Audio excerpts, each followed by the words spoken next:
questions for you, mate. I'm gonna turn the tables on you, to be quite honest with you. Okay. So yesterday you flew from Belfast and you flew to Birmingham. Yes, that's correct. Can you explain that experience for us?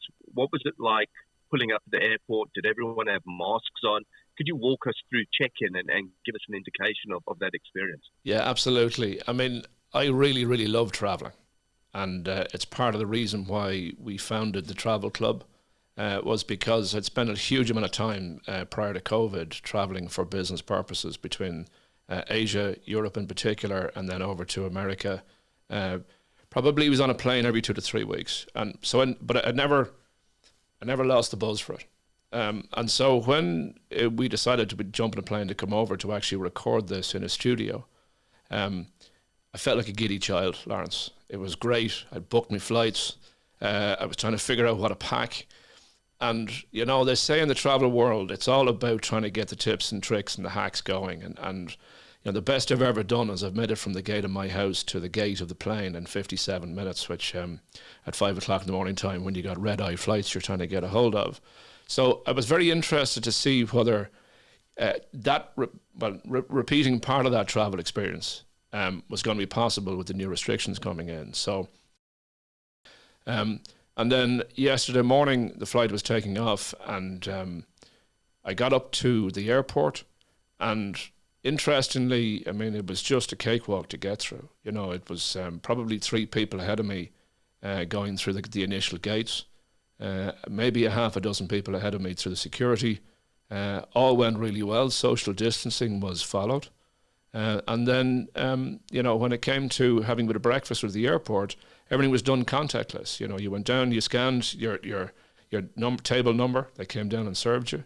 And then we jumped in the plane and flew over. And you know, fascinating to the fact that, you know, we were all worried about travel, and rightly so for not careful, but the flight was about 90% full. But actually it went really, really well, and had very little change in terms of the restriction on being able to travel and get there. And I was expecting a sort of far more inconvenience, which I didn't find. Interesting. What was it like when you travelled? Obviously, you landed in Birmingham. You then got off the plane in Birmingham and you had to come through the Birmingham airport. Were there any checks? Were there any medical checks to go through, or did you literally just walk through? No, well, because you're flying, you know, Belfast to the UK is almost UK to UK, so it's quite limiting. Correct. In terms of what they check anyway. So no, we were straight through. I'd say it was probably through the whole thing in about 15 minutes. Okay, so travel was not too different to what it was prior to COVID, to be quite honest with you. Yeah, certainly not the experience I had. And in fact, I mean, the last time I flew in business out of Belfast to Malta, using Ryanair at the time, and you know, it was pretty much a replication of that experience. Interesting. So Iain, I've got a couple of questions for you now, and I'm going to throw a real curveball at you, but I know it's a curveball that you'll be able to defend. Zoom versus the traditional handshake and the meeting. Do you think we all zoomed out? Do you think we all fed up with Zoom? Do you think we're all ready to have coffee, shake hands and see the whites of each other's eyes? What's your opinion on that? Yeah, brilliant question. If I'm really honest, there is a place for Zoom, and I think it's about the maintenance of existing relationships. I don't think you can form good business relationships from scratch over Zoom calls, because, you know, you're on a call, Laurence. I don't know if you're looking at the television behind me, if you're, you know, typing on something else, and whether you're actually engaged in my conversation, which is quite disconcerting, particularly if you're in the sales game who rely on, you know, they say that we hear 30%, but we get 70% of what we do is visual based. And secondly, if I look back, I mean, so we took the opportunity. Obviously, we launched a travel club in a travel pandemic, and as it happens, you know, a good time, bad time, it's nearly irrelevant. It's been a great experience for us to be able to build it. We've had members join us. We've had lots of travel experiences despite what's gone on. But when I look at the activity where we joined networks to talk about our business, we were very busy, but I'm not sure that actually meant we were productive. And I think there's an awful danger that we can involve in a huge amount of Zoom-based networks where we can fill our diaries. That doesn't mean we fill our coffers. Absolutely. Well said. Iain, I know from people I've been speaking to, we've all got to a stage where we want to start shaking hands. We want to start just enjoying each other's company again. And I agree with you, and just engaging, and that's how you build relationships. Do you believe, and I do believe this one, but I want to hear it from you.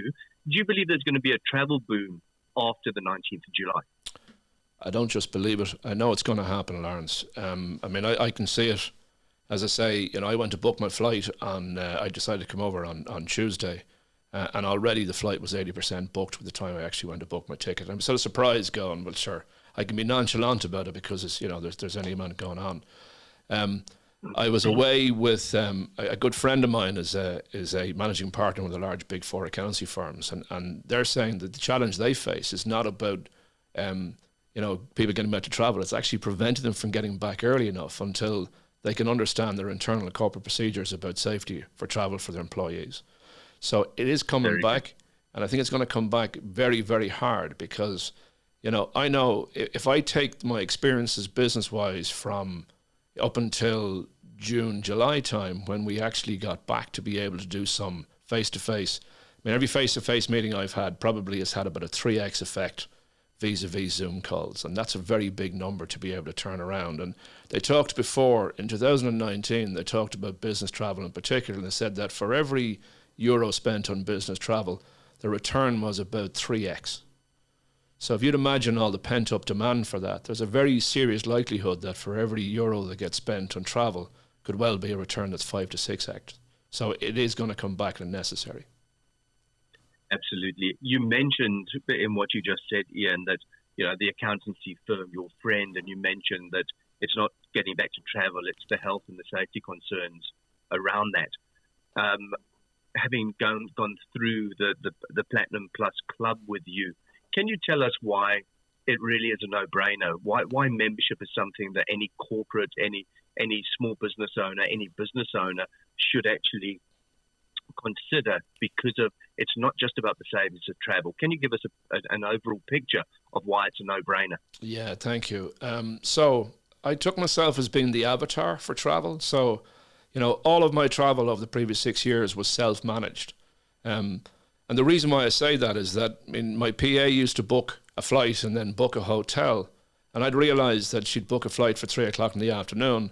But actually, if I got into the destination earlier, I could do more business. So I kept having to rearrange her travel, which made it a little bit inconvenient. So secondly is, I can tell you that over the years, I have seen the inside of about 37 different airport lounges around the world. And I had a Priority Pass membership through a corporate credit card that we use for the business, but I had to pay for every time I went into Priority Pass Lounge. But for me, I preferred it, so particularly in Heathrow. So I also I'm a card carrying member of Aer Lingus, so they have their own lounge in Terminal 5 in Heathrow. But actually I preferred the Priority Pass Lounge because it was more comfortable, the food was better, and particularly if you consider that 54% of the flights I took in 2019 got delayed, I needed somewhere to be able to relax in without getting pent up about it. So we chose the benefits that include a personal travel assistant. I can send an email to my personal travel assistant and have them worry about my travel itinerary. I don't have to spend the needless hours looking at 3 or 4 hotel sites, looking at 3 or 4 travel booking sites for flights.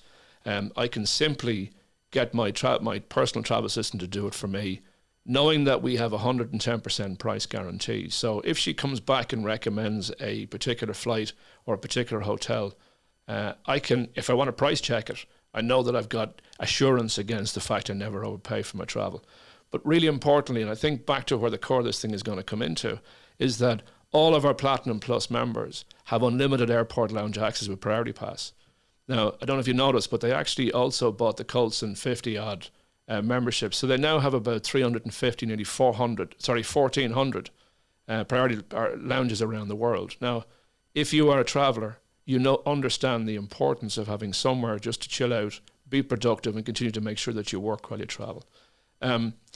In January, the travel insurance company that we used for our own travel insurance sent me a letter. Very, very large, well-known company. I won't mention them on the podcast, but they sent me a letter saying, "Dear Iain, thank you for your custom, but just so you know, your travel policy does not cover you for COVID-related symptoms or illness." I said, "Well, surely this is what it's all about." And so we also include a MediJet evac service. So that means if I become ill or injured 500 miles from home, I get medevaced home to a hospital of my choice anywhere in the world.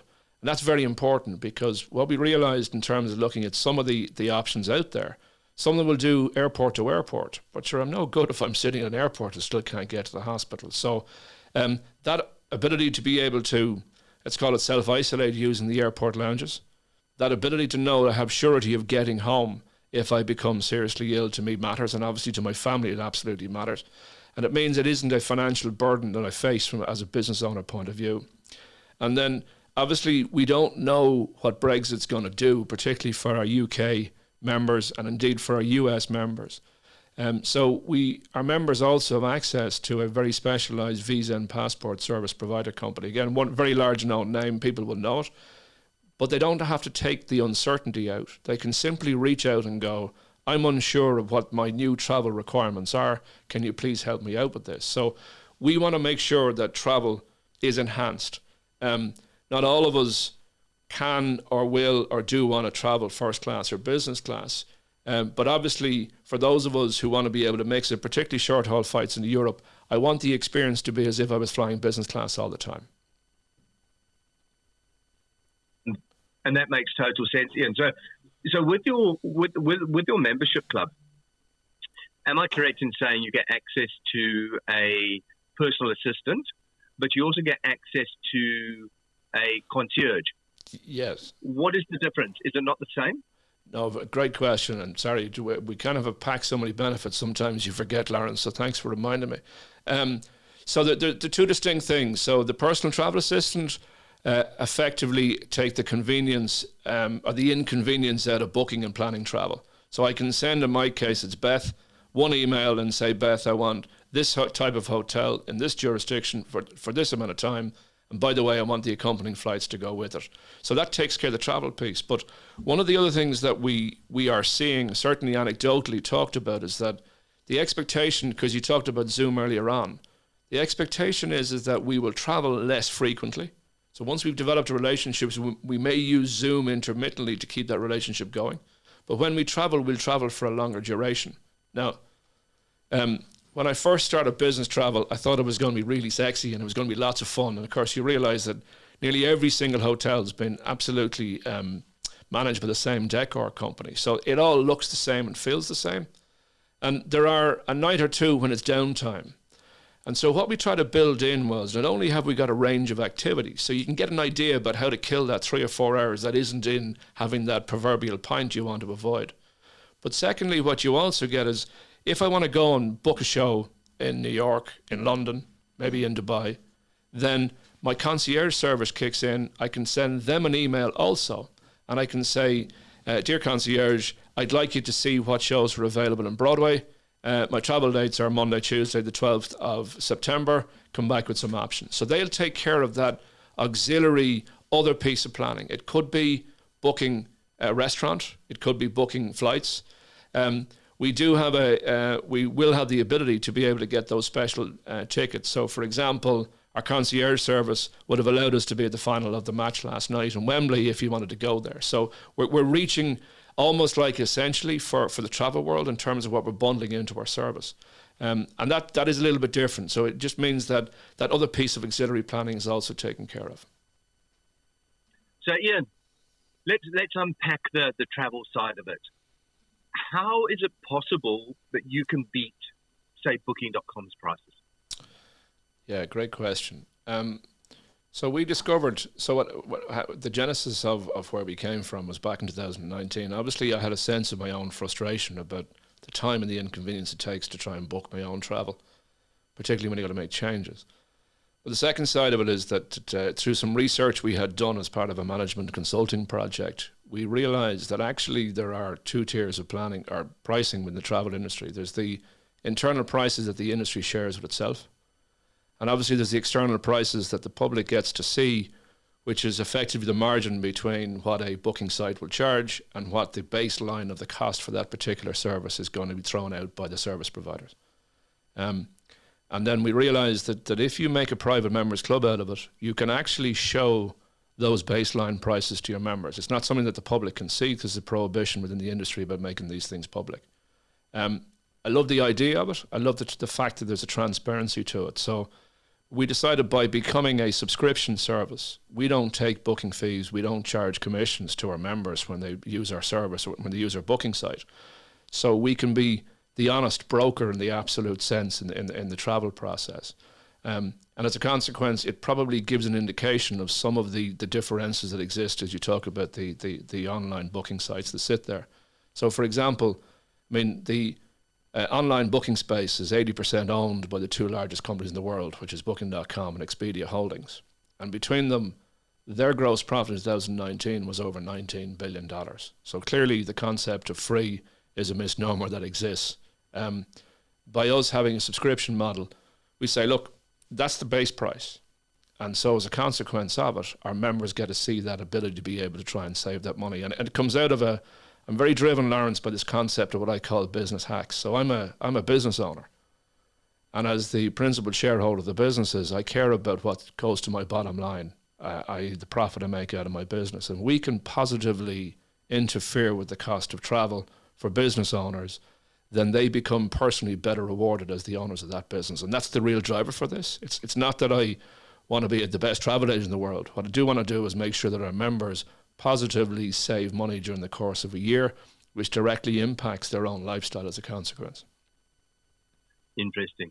So, Iain, I've become a member of the Platinum Plus Club, and then I book a hotel the same way that I would book a hotel with Booking.com or another site, and I can either book that myself or I can go via my travel assistant. But what about flights? You know, can you actually save me money on flights? What about car hire? What about all the peripherals around travel? Yeah, brilliant. Well, the price guarantee that we have, Laurence, extends to flights and hotels. Now, the issue with flights, of course, is that it's a much more restricted ability to save money. We do see it happen, and in fact, if some of the testimonials we've had of members, even in the restricted travel that we have. So we've had a member who was a card-carrying member of United, had to fly back from Ireland back to San Francisco in January. And he reached out to me. He hadn't heard about it. And I said, look, try using our club and see how you get on. And it's a story he'll tell in one of the podcasts subsequently is not only did he save over €300 on the same flight against United, whom he is a frequent traveller with, but actually subsequently when it came to changing the flight because of COVID testing, he saved even again using our service over again United customer service directly. So that's one of the examples of it. But systemically, if there's an opportunity to save, you'll see it. There's no guarantees, by the way. So there are times when, once a flight gets past 54% full, the ability of the airline to have to discount those flights goes away because that's the break-even point on average. So but what it does do, I don't have to take, an airline's sale price in January when I'm unsure when I'm going to travel, because there's a chance we have an opportunity to save on that flight when you actually need to book to travel. Okay, so I'm going to ask you a very straightforward question, and in as simpler English as I can. So what you're saying to me is, as a member, I'm always going to save money because even if the club price is not the cheapest on the marketplace, even if that price is beaten by a third party, there is still 110% price guarantee. Correct. So we'll refund, if we can't match it, we'll refund 110% of the difference. So as a member, I'm always a winner. Yeah, and that to us is very important. I mean, when you're a disruptor in the travel industry, and so we'll be coming up on 2 years old now come September, October time. You need people to have an element of trust and surety about using your service.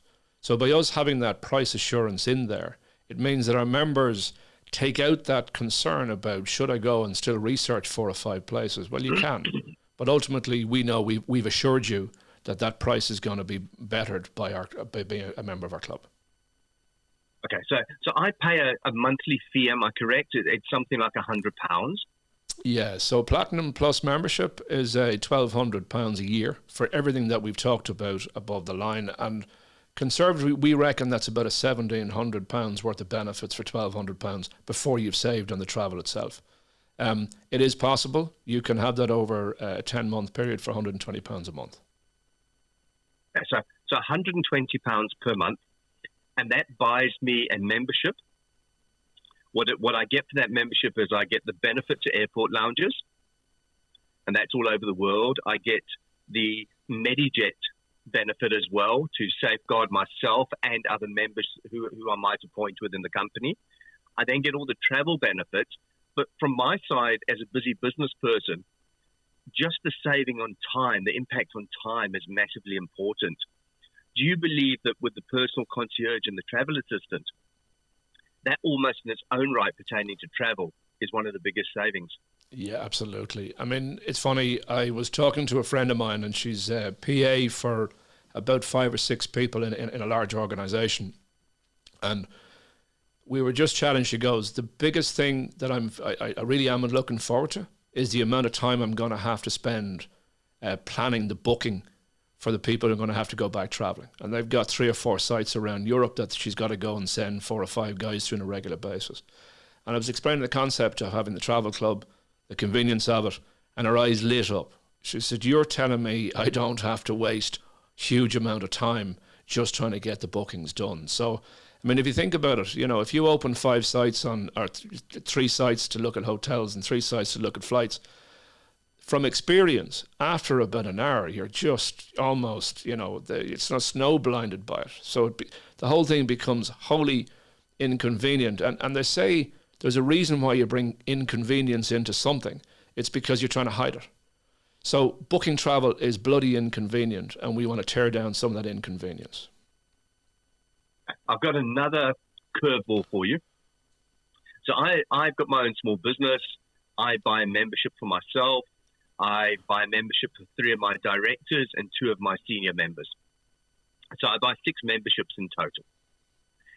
Can those people who I bought memberships for, can they get the same benefits when they go on their personal holidays?